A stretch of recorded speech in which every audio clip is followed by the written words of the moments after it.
we are looking at how to pronounce the name of this perfume from France, these eau de parfum, as we would say in French, from famous French brand, Baccarat. So we'll be looking at how to say it in French and also in English, so you'll know everything. We'll be looking at how to say more and often mispronounced luxury brand names and beauty brand names from France too, like Louis Vuitton and others, so make sure to stay tuned for those. So, as I was saying, in French, Baccarat is said as Baccarat, silent T, never pronounced the T.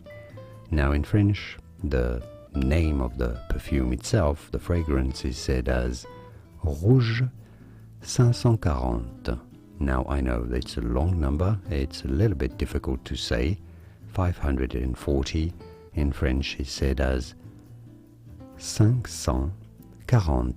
500 being 500, 40 being French for 40. Rouge 540. Baccarat Rouge 540.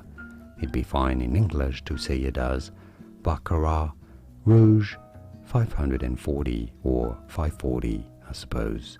Baccarat Rouge 540, from French Baccarat Rouge 540. More videos here on how to pronounce more interesting names of luxury brands, fashion brands, design and beauty, whose pronunciations aren't always obvious. Do you know how to pronounce those correctly? You will after watching this. I'll see you there to learn more. Thanks for watching.